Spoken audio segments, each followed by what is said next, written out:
بانو قدسیہ کہتی ہیں شدید دکھ ہوتا ہے جب ہم کسی پر اندھوں کی طرح اعتماد کریں اور وہ ثابت کر دے کہ ہم واقعی میں اندھے ہیں۔ کسی بے قدر شخص سے کی جانے والی مخلص محبت آپ کو ساری زندگی کے لیے ذہنی مریض بنانے کے لیے کافی ہوتی ہے۔ کہتے ہیں عورت راز نہیں رکھ سکتی۔ میں کہتی ہوں اگر عورت راز رکھنا چھوڑ دے تو معاشرے میں کوئی مرد منہ دکھانے کے قابل نہ رہے۔ اکثر اوقات سچ کڑوا نہیں ہوتا ہے، سچ بولنے کا انداز کڑوا ہوتا ہے۔ ہم سچ بولنے کے ساتھ ساتھ دوسروں کو ذلیل کر رہے ہوتے ہیں اور توقع رکھتے ہیں کہ ہماری ذلیل کرنے کی حرکت کو صرف سچ سمجھا جائے۔ اگر آپ نے کسی کے کردار کا اندازہ لگانا ہو تو یہ دیکھو کہ وہ ہنستا کس بات پر ہے۔ محبت ہو جانا یا مل جانا اہم نہیں ہوتا، محبت کو زندہ رکھنا اور عزت دینا اہم ہوتا ہے۔ خوشیاں اگر پیسوں سے حاصل ہوتی تو یقین کریں کوئی بھی غریب کا بچہ خوش نہ ہوتا۔ اگر لوگ آپ کو قبول نہیں کرتے تو مایوس نہیں ہونا، کیونکہ لوگ اکثر وہی چیز چھوڑ دیتے ہیں جن کی وہ قیمت ادا نہیں کر سکتے۔ مکافات عمل کا سلسلہ بہت واضح ہے، یہ نسل در نسل چلتا ہے اور اس کا ذمہ اللہ تعالیٰ نے خود لیا ہے، اور اس میں کسی کا آپ کے ساتھ کیے گئے ظلم و ستم کا نتیجہ ہوتا ہے اور وقت نہیں لگتا بازی پلٹنے میں۔ بے شک اللہ تعالیٰ بہترین انصاف کرنے والا ہے۔ کامیاب ترین محبت وہ ہے کہ جس میں مرد اپنی عورت کو سب کے سامنے اپنانے کی طاقت رکھتا ہو اور عورت صرف ایک ہی مرد پر ڈٹے رہنے کی طاقت رکھتی ہو۔ اس دنیا میں کوئی بھی مصروف نہیں ہے میری جان، بات صرف اتنی سی ہے کس کے لیے کیا اہم ہے۔ جو آپ پر اپنے فیصلے مسلط کرتے ہیں یقین رکھیے وہ بعد میں آپ کے قریب بالکل بھی نہیں لگتے، اس لیے اپنی زندگی کا فیصلہ خود کریں۔ خود کو قربانی کا بکرا ہرگز نہ بنائیں، ورنہ زندگی بھر کی تکلیف اور پچھتاوا جینے نہیں دے گا۔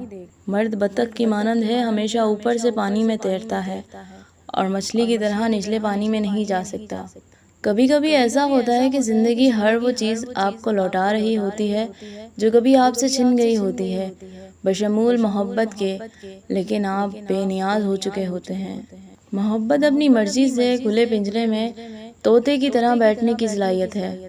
محبت اس غلامی کا طوق ہے جو انسان خود اپنے اختیار سے گلے میں ڈالتا ہے۔ جب انسان محدود خواہشوں اور ضرورتوں کا پابند ہوتا ہے نا تو اسے زیادہ جھوٹ بولنے کی ضرورت پیش بھی نہیں آتی ہے۔ جب محبت ملے گی تو پھر سب حق خوشی سے ادا ہوں گے۔ محبت کے بغیر ہر حق ایسے ملے گا جیسے مرنے کے بعد کفن ملتا ہے۔ جب مرد کسی عورت کے عشق میں مبتلا ہوتا ہے تو اسے اس عورت کی بھوک مٹانے کا چسکا پڑ جاتا ہے۔ کبھی بھی شادی کے کھانے کی برائی نہ کرو، بیٹی کے باپ کی پوری عمر لگی ہوتی ہے صرف اس ایک وقت کے کھانے کے لیے۔ حسد کا جذبہ احساس کمتری سے پیدا ہوتا ہے۔ جو شخص اپنے آپ کو گھٹیا سمجھتا ہے وہ دوسروں سے جلتا ہے۔ اپنے آپ کو ماضی کا قیدی نہ بناؤ، وہ زندگی کا سبق تھا، کوئی عمر بھر کی سزا نہیں۔ عورت عمر تب غلط بتانے لگتی ہے جب اس کا چہرہ اس کی صحیح عمر بتانے لگتا ہے۔ مرد اگر روکتا ہے ٹوکتا ہے تو اس کا یہ مطلب ہرگز نہیں کہ وہ شک کرتا ہے یا اس پر اعتبار نہیں کرتا، بلکہ وہ اسے اپنی عزت سمجھتا ہے اور اس کا خیال خود سے بھی زیادہ رکھتا ہے۔ ایسی عورت دنیا کی سب سے خوش نصیب عورت ہے۔ اگر مرد ہوس کا پجاری ہے تو ایسی عورتوں کو بھی توپ کے آگے باندھ کر اڑا دینا چاہیے۔ چھوٹا بن کے رہو گے تو ہی بڑی بڑی نعمتیں ملیں گی، کیونکہ بڑا ہونے پر تو ماں بھی گود سے اتار دیتی ہے۔ میں نے اپنی زندگی میں چند باتیں سیکھی۔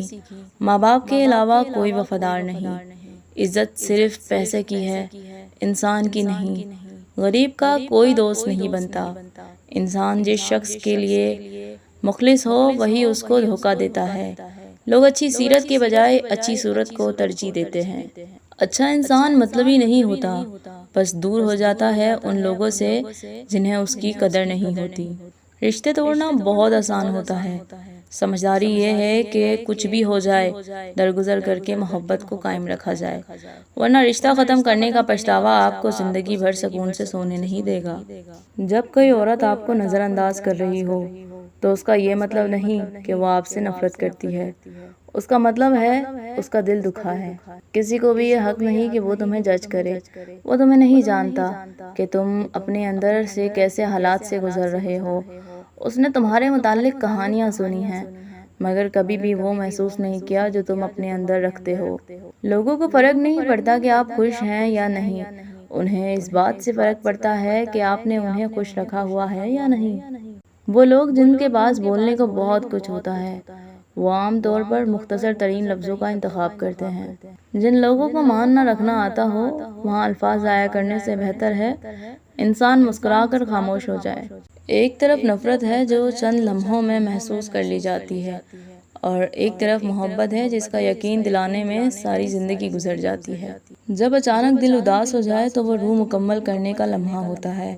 سنا ہے توبہ کرنے سے روح کی مرمت ہو جاتی ہے۔ محبت میں مبتلا ہونا دنیا کا خوبصورت ترین احساس ہے، لیکن یہ اتنا ہی بھیانک ہے اگر غلط شخص کی محبت میں مبتلا ہو۔ بڑی سے بڑی بات پر ہار نہ ماننے والے لوگ اکثر چھوٹی چھوٹی باتوں پر ٹوٹ جاتے ہیں۔ لوگ صرف خود کے سگے ہوتے ہیں۔ آپ ساری عمر کسی کے خیر خواہ ہو جائیں، بس ذرا سی غلطی، غلط فہمی اور بدگمانی کی دیر ہے، آپ کی بھلائی آپ کے خلوص سمیت آپ کے منہ پر دے ماری جائے گی۔ پاکیزہ ترین محبت یہ ہے کہ تم کسی ایسے شخص سے محبت کرو یہ جانتے ہوئے بھی کہ وہ تمہارا نہیں ہو سکتا، اور تم اسے خوش دیکھنے کی تمنا کرو۔ آج اگر زندگی مشکل ہے تو کل کی آسانی کا وعدہ بھی اللہ نے کیا ہے۔ اللہ سے مانگو اور خوب مانگو، اللہ تمہیں امید سے بڑھ کر دے گا۔ جب انسان بالکل خاموش ہو جائے اور اپنے حق کے لیے بھی نہ بولے تو سمجھ جاؤ اس نے اپنے اندر بہت کچھ دفن کر دیا ہے۔ غم کی ایک بڑی خوبی یہ بھی ہے کہ وہ انسان کو نرم کر دیتا ہے اور اسے اپنے حقیقی خالق، رازق اور مالک کے قریب کر دیتا ہے۔ بات محبت کی نہیں ہوتی ہے، بعض اوقات بنا محبت کے آپ کسی کے اتنے عادی ہو جاتے ہیں کہ وہ عادت محبت سے زیادہ جان لیوا ہو جاتی ہے۔ تکبر چاہے دولت کا ہو یا طاقت کا، رشتے کا ہو یا حیثیت کا، حسن کا ہو یا علم کا، ایک دن انسان کو رسوا کر کے چھوڑتا ہے۔ اگر اس ویڈیو نے آپ کے دل پر ذرہ برابر بھی اثر کیا ہے نا، تو پلیز اسے زیادہ سے زیادہ شیئر کیجیے، لائک کیجیے، اور ایسی مزید ویڈیو دیکھنے کے لیے ہمارے چینل کو سبسکرائب کیجیے، اور اللہ پاک نیکی کی بات پھیلانے والوں کو جزائے خیر عطا فرمائے۔ چلیں تب تک کے لیے اللہ حافظ، ملتے ہیں کسی نیکسٹ ویڈیو میں۔